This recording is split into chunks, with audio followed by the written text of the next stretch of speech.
Hello, I'm Father Don Gergen. I taught theology for about 50 years. I'm now retired, but I want to tell you about a new book that will come out in late fall or early winter entitled Thomas Aquinas and Teilhard de Chardin. The subtitle is Christian Humanism in an Age of Unbelief. Let me say something more about the subtitle first. About 15 years ago, Charles Taylor, a Canadian philosopher, wrote a significant book entitled A Secular Age. In it, he posed the interesting question: why is it that it was almost impossible not to believe in God in the year 1500, whereas 500 years later, it's very difficult for many people to believe in God? And he traces in some ways the trajectory from this age of belief to our current age of unbelief, where in many ways, for many people, not believing in God seems the more reasonable thing. As we take a look at that question, we become aware of our context today, a very secular context.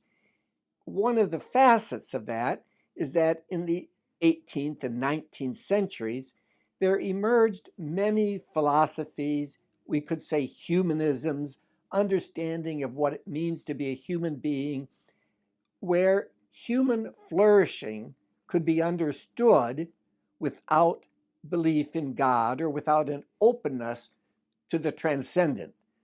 Some of that may be changing today, but there is still the sense that what's most important is how do we as human beings flourish? And is faith really something that contributes to that or takes away from it? And so by humanism, we mean a view, a perspective, a philosophy that understands how do human beings flourish. And my question is, given the not only secularism, but pluralism of options in our world today, can there be a Christian humanism, a renewed or revived Christian humanism that in fact lets us know that a theocentric or theistic humanism enables us not only to be humane, but more humane? So the book moves in that direction of trying to understand what our Christian humanism today might consist in. What are some of the ingredients that are necessary so that Christianity is seen in our world as a very viable way of being human? Not only a viable way, but perhaps in many cases to be preferred. So then let's go back to really what the first part of the book will be about, namely Thomas Aquinas and Teilhard de Chardin, who, if you're aware of them at all, people would see them as quite a contrast. Do they have anything in common? In fact, many who are followers of the thought of Thomas are simply disinterested, most often in the thought of Teilhard de Chardin, and vice versa. Thomas Aquinas was a 13th century medieval philosophical theologian. And we could say, I think, someone unsurpassed in that area of Christian thought. He was a Dominican priest, scholar, theologian, in his own way, also a spiritual master, but his thorough, precise appreciation of language and Christian revelation helps one to be grounded in the history of Christian thought. Teilhard de Chardin was the 20th century, also a priest, a Jesuit priest, therefore knowledgeable with respect to theology, but professionally he was a scientist, a paleontologist, a geologist. And so you have here a 20th century priest scientist and a 13th century priest philosophical theologian. Can we see them in dialogue with each other? Certainly, Thomas raised questions that are no longer our questions today. And certainly, Teilhard asks questions that are ours, but in many ways, at times, may lack as deep a foundation in philosophical thought as we need to be grounded in what we offer from a catechetical or evangelical point of view, our world today as a Christian humanism. Let me just give an example of a way in which they are very compatible, similar in many ways. Thomas Aquinas' most mature work was, late in life, his Summa Theologiae, a kind of summary, synthesis of almost all of theology. And it was divided into three parts. The first part dealt with God and creation, but especially it was a theology of creation, a creation-centered theology. The second part was about the human person. Now, there's much in the first part about the human person as well, but the second part, which is the most extensive of the three, deals in detail about the human person, humanity, fallen, graced, redeemed. And the third part is basically about Jesus Christ, Christology. And so you have, in Aquinas' own thought, that threefold way of appreciating our world and appreciating ourselves.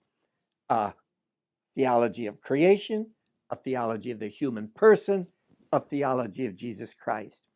Interestingly, for Teilhard, whose approach is evolutionary, and one of his major contributions in terms of his approach to faith and science is his work with the theory of evolution and how it can be integrated into Christian thought, because he saw creation as created evolutively.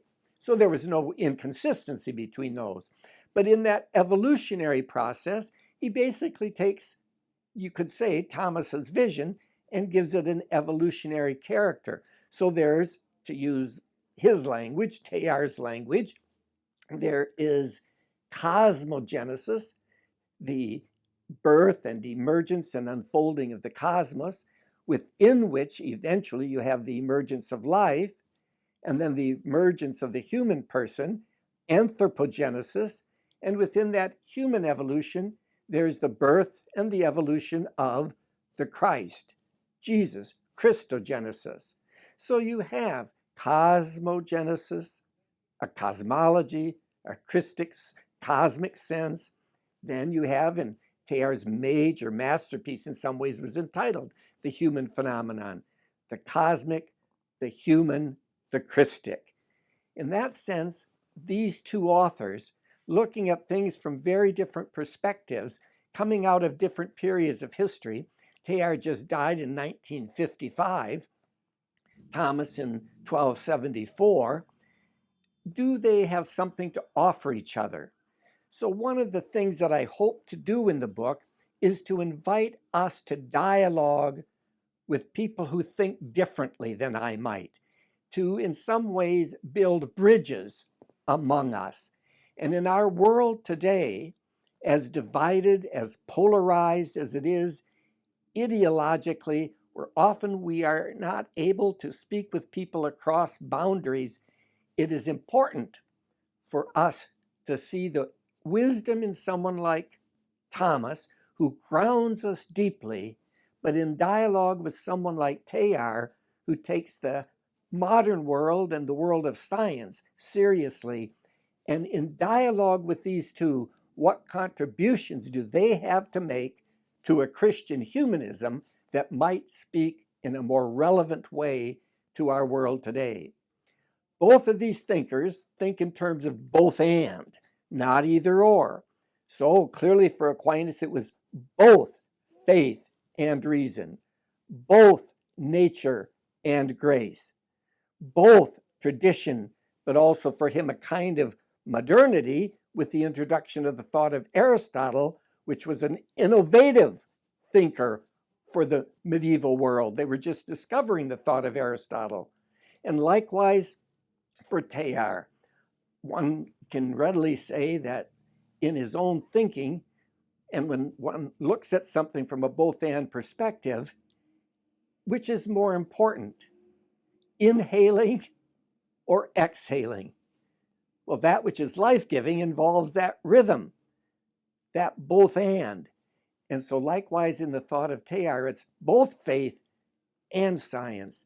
Teilhard, as a Jesuit priest, was deeply immersed, believed profoundly in the Christian tradition.